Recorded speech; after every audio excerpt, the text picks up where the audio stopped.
Port Antonio is an open love letter to Drake that none of us needed to hear.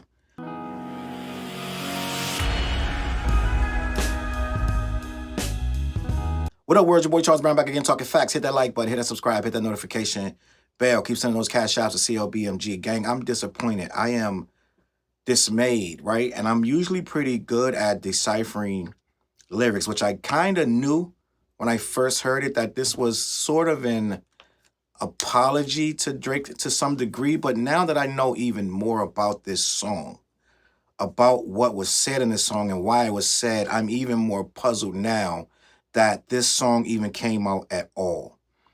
Port Antonio by J. Cole is literally a dude that's not getting a call back, a dude that is being left on red, openly describing and portraying their love for the person that won't pick up the phone on the internet. This is someone saying, baby, I love you.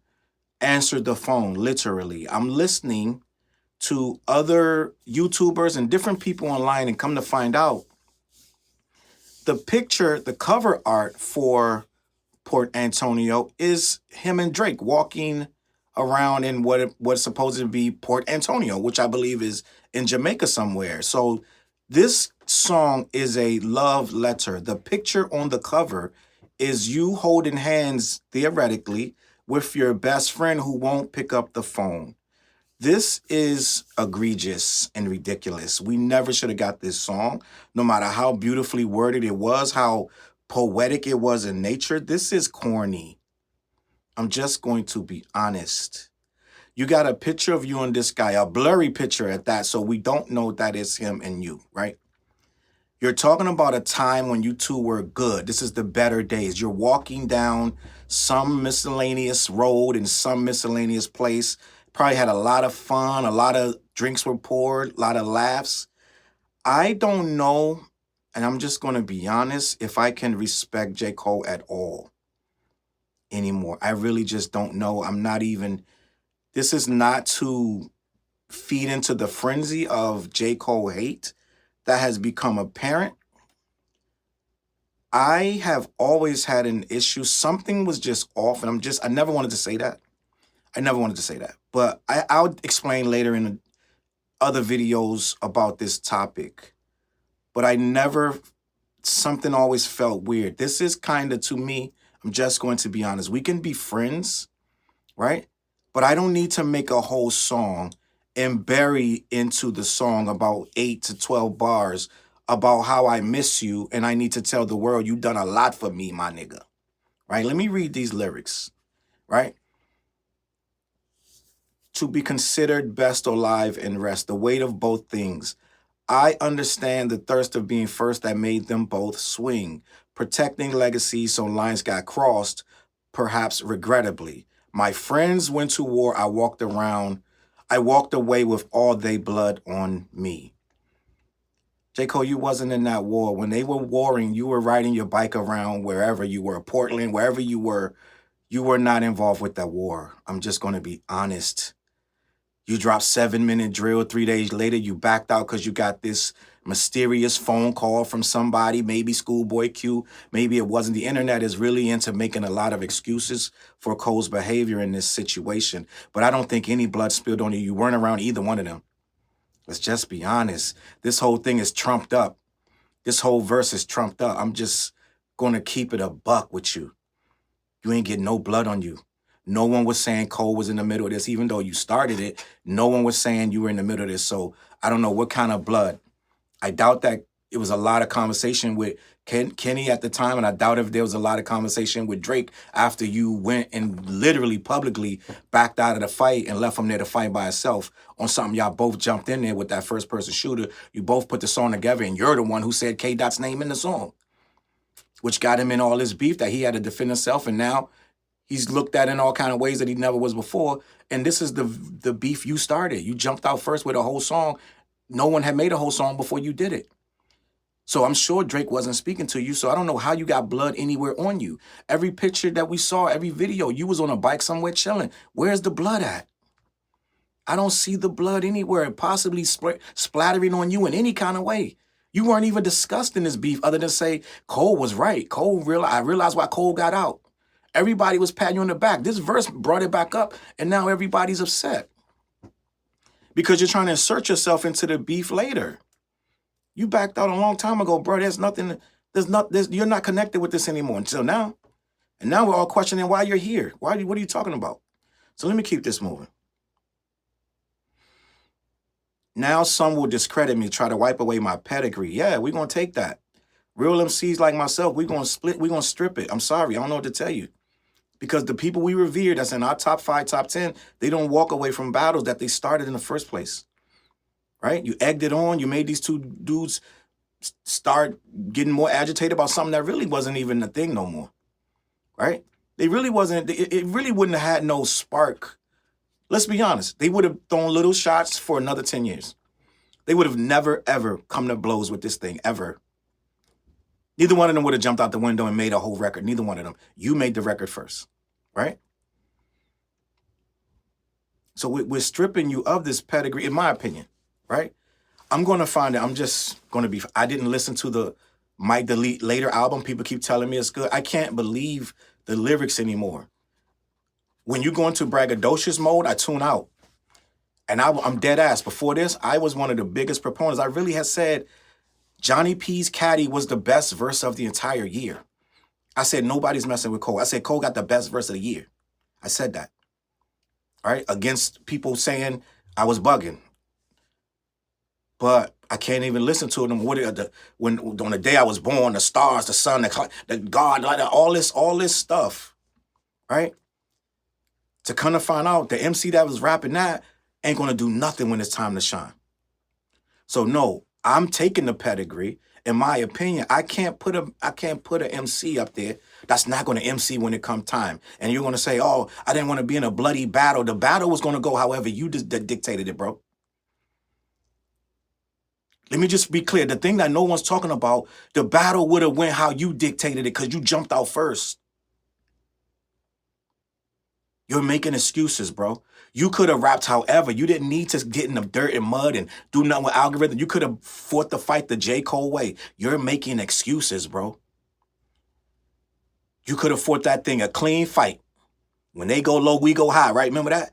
You could have said whatever you wanted to say. You didn't have to say nothing about Kenny. But let's talk about what you actually said. You said this dude catalog was trash. You basically called him a fake woke dude, right? You basically were saying, I don't see the whole hype about you being so woke and you're this activist. You basically was dissing this dude. You wrote that within days. So you had to feel that way before. There's a whole video out right now talking about how much you've contradicted yourself throughout the years, right? And then you've tried to fall back on it. You wrote the song about Kanye. We all saw it, False Prophets. And then when I'm just going to be honest. When it happened at the time, when you were getting them interviews and you would say, that's not about Kanye, everybody, myself included, was like, are you dead ass? You really wrote a song about Wale, who was your friend, right? You literally did. False Prophets was about Wale, who was your friend at the time. You wrote a whole diss song talking about, yo, he got all this stuff and he just worried about his legacy, da-da-da. You dissed Wale. Even though you claim you just speaking, and you dissed Kanye. Even though you claim it wasn't about Kanye, then later on you were like, well, I used to revere Kanye and I just wanted to warn people about the pitfalls. So it was about him and you said it wasn't. You said it wasn't. Then you went against Lil Pump. You went against the whole SoundCloud generation. And then when they pressed you on, you're like, it wasn't about them. And then later on, you went and say, well, I was kind of jealous a little bit because my career was blowing up, and then the SoundCloud thing was coming, and it looked like it was gonna knock my wave out. You said that. If anybody watching this don't believe me, go watch this video. Watch these videos on YouTube and just pay attention. And I got a whole video coming later about Delete's video. Deleted dropped a video just breaking down J. Cole the last 10 couple years, that whatever it was he had going on, because it's really insightful. You realize, yo, this been in our face the whole time. Where J. Cole will openly disrespect somebody that he either likes or don't know, and then go double back and try to not have the negative stain on him so he'll clean himself. And he did this with Kendrick. He just did it, bro. He wrote this whole thing about Kendrick. Like, it's nasty. Go back and listen. Go back and listen. If you can get your hands on it, go back and listen to 7-minute drill, please. Please, it's some heinous stuff in this verse, dog. Just gonna be honest. And then 3 days later, he wants to wash it off, but it's out there now, right? False Prophet's out there, him dissing Kanye, and I used to love that song. And then when it comes down to own it, he wants to wash it off. Nah, I was just the pitfalls of the game, but you said it wasn't about Kanye. So what I'm saying is this, bro.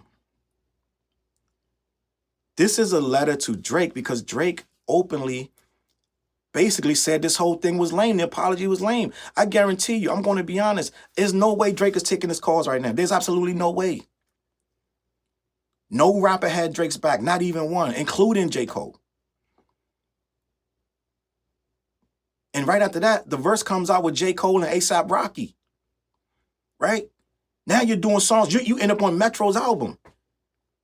Now, ain't nobody foolish. Like, they're going to say, oh, that might have been an old verse with J. Cole. With J. Cole, you're in the middle. You see that you're in this middle. You got the blood on your body. You see that Drake and Kendrick are on a full-on war. Why would you approve something to be released on an album of two dudes? They got a whole album. It's the part 2 of We Don't Trust You. And it's all aimed at your friend.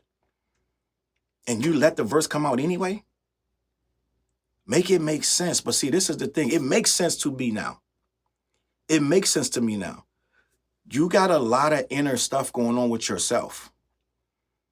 And you want to say these things because you're conflicted about your own stuff. So you say these things, and then when people start calling you out, you want to double back and say, nah, I didn't mean it like that. I was a little bit in my head at the time. It's always an excuse for these moments of disloyalty. And I'm going to be honest, you wasn't loyal to Kendrick or Drake in this entire thing. Just going to be honest. The only reason we got the apology is because you knew the negative energy from dissing Kendrick was going to be a really tough stain to live down. It didn't matter what you had to say next to keep the battle going. You knew what you had to say, and your battle verse was so personal. You knew you had to go even worse. You had all this stuff lined up. And as a matter of fact, I'm just going to be honest, as an MC, everybody that's not an MC, you're going to have to bear with me right now. But KRS-One says, he said it years ago, probably damn near 20 years ago. He said on a movie called Beef 1, 2, or 3. I don't remember which episode it was, which movie it was. But he says, I have a rhyme for every rapper in the game. Right now, I wrote it already. If they come out against me, I'm going to use it and destroy their career. KRS-One said this years ago. Now, I believe a lot of MCs took that to heart. And they started to figure out, well, if this guy came at me, what would I say? If that guy came at me, what would I say? And I think J. Cole already had this in his head, what he would say to Kendrick. I'm just almost 100% because the stuff he said, you don't just write that. You already thought that. This guy was dissing his whole career. He's like, I can divide one album in 10 years. Like he had all this stuff lined up. You don't just write that in those 7 minutes. These are things you already processed. You already thought about this man's career. You already felt the way. It don't just pop in your head, bro. I'm sorry to tell you. So I believe what happened, he had these thoughts already about Kendrick's career. And Kendrick as an MC, he can't really mess with me. He's not going to say this. But guess what? When it came down to it and everybody's telling you got to get him, Cole. You got to get him. Oh, yeah. I got that paper, that KRS list, right? I got a list. And all the top rappers in the game, what I'm going to say, he started to say it. But it sounded dumb, right? Because you don't have better albums than Kendrick, and you don't have a better career than him. You don't have better music than him. You have a great fan base, and a lot of his fans like you, and vice versa. But we all know, most people, whether they want to say it or not, give Kendrick classics albums. I don't know nobody that say, other than maybe Forest Hill Drive, that J. Cole has classic albums. I don't know no one that says that. I'm just going to be honest. So it's not a long list of classic albums. So imagine if I'm J. Cole and I'm thinking of the distance dude, I'm like, why are they always saying he got these classics albums? I got to attack that. He probably hates the narrative that he has none, but Kendrick has all these classics. So that was eating at him. And he wrote that in the rap. Now, everyone knows that's ridiculous, and the public consensus is, what are you talking about? So it looks stupid. It didn't stick. It didn't land well. And everyone started to question your credibility for even saying it. So that's when you start realizing, yo, this battle not going to go like I think. You can't claim it was the blood because it wasn't no blood spilled yet. You was the first one out the gate rapping. So it wasn't no blood spilled. No one has said the word PDF file. No one has said none of that yet. No one. right? And as a real gladiator, you're not going to take that call from Schoolboy Q telling you you should bow down. Who's going to do that? What MC is going to do that? Let me know, especially the one that struck first. You struck first, so you got an MC blood in your heart. You got a lion's heart. You knew you had to go, so you went, and the record didn't do well.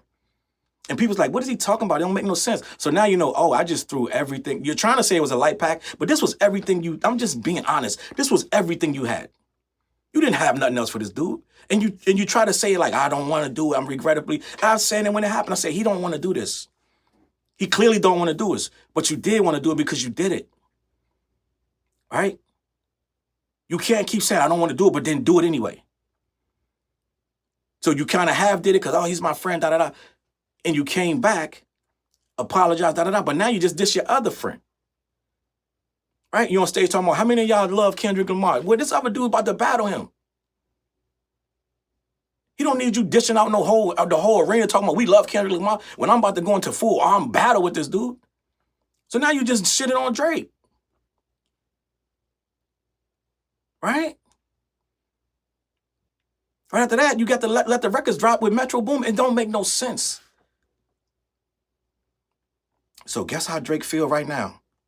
Betrayed, as he should. So I don't think Drake's taking these calls. So I think this whole record was a voice note. We should have never heard this. Right? Now some will discredit me, try to wipe away my pedigree, but please find a nigga that's rapping this incredibly. I can name a couple, and one of them named Kendrick. Right? I'm sorry, bro. My dog texted me. I'll share the words he said to me. If you refuse to shoot the gun, don't mean that it ain't deadly. I guess that in that metaphor, hypothetically, the gun is me. I text him back like, guess a gun ain't what I'm trying to be. But guess what? You did shoot first. You are trying to be a gun because you're telling us no one rapping as incredible as me, right? You spitting your bars, you're incredible, but I don't want to be a gun. Well, MCs, in this metaphor, they are the guns because they spit at each other. This is how it goes as MCs. So pick one side, right? You can rap incredibly without killing nobody.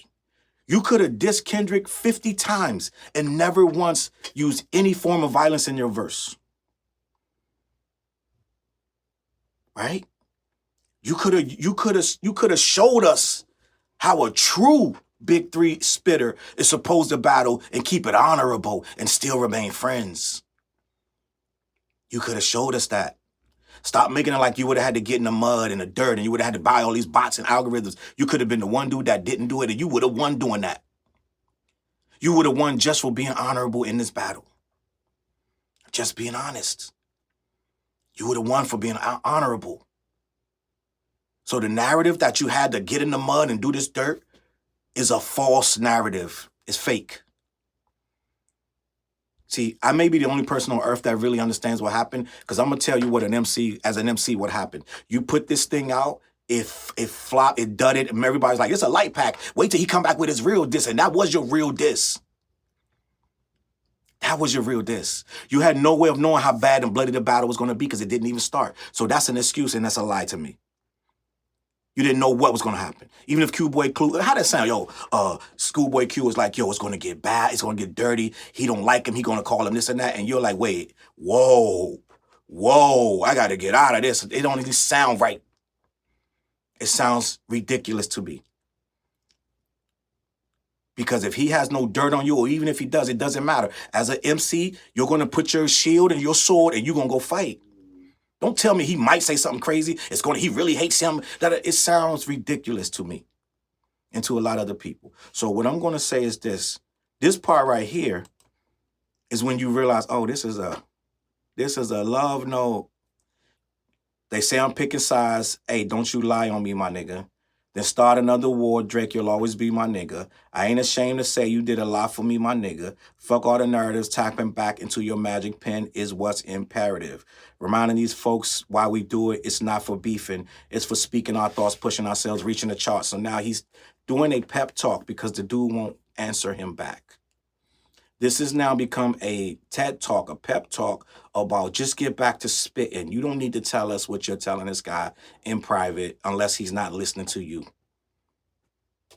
Y'all know that Drake liked the post on when he posted it. It says Champagne Poppy under the likes. I find that kind of strange. He has not said one thing about this dude in months. And now he's liking his posts on Instagram because the post is very Drake friendly. Now, let's be honest. Let's just be honest. If you say, they say I'm picking sides, don't you lie on me, my nigga, then start another war. Hey, Drake, you'll always be my nigga. That sound like a dude so scared of a fight. So scary that his man is going to come back because we all know. Let's just be honest. We know Drake going to diss this nigga. Let's be honest. Drake gonna diss this nigga about 15 times. In the next 5 years, there's gonna be at least 15 references to J. Cole being a bitch. He know it, I know it, you know it. We know Drake petty, he not letting this shit slide even for 2 fucking seconds. He done unfollow half the goddamn industry. He preparing to shit these niggas, just shit on them as bad as he possibly can. And we all know J. Cole gonna be the first nigga he get. So J. Cole jumped in front of, hey, you my nigga, right? I'm just being a buck. So you're gonna say, they say I'm picking sides. Hey, don't you lie on me, my nigga. You literally are picking sides. But you're not standing on either. One day it's Kendrick is the greatest. Next day you got songs with ASAP, Metro and them. That's going against Drake, right? Now you're making this goofy record. I don't know what side you're on, dog, but it's like F all the narratives. These are narratives that are being created because you started this beef and everybody's been exposed. So what I'm going to do right here is just say, I don't respect this love note. You should have just sent this as an email, a text, repeatedly till the dude opened it, right? Sent it through the management or something of that nature. You didn't need to make this public. This looks bad, bro. I'm just going to be honest with you. You should have kept this to yourself. I'm sure you could have went to his house and put a radio up in front of the door and let it boombox this song over and over till they let you in the gates, until he said, I love you again. I don't know what's going on, but this ain't it. And yes, your pedigree is cooked. Your pedigree is cooked. I can't even tell you if I'm going to listen to one song off the Fall Off. I'm just being honest. I can't even see me sitting down to put that on to start to play it, because all I'm going to remember is how goofy this whole thing is going, how it's playing out. And I can't really rock with a fake-ass MC. I'm sorry. I'm going to leave it at that. CLBMJ, peace. Look, mission impossible to drop a few lines without dropping old times when Southern Hill was still a gold mine. When pistol grips was my shit and I sold mine. When Alias was not a show and they told mine. Elevate your mind with high quality THC infused products. BlackYeti.com. Black-Yeti.com.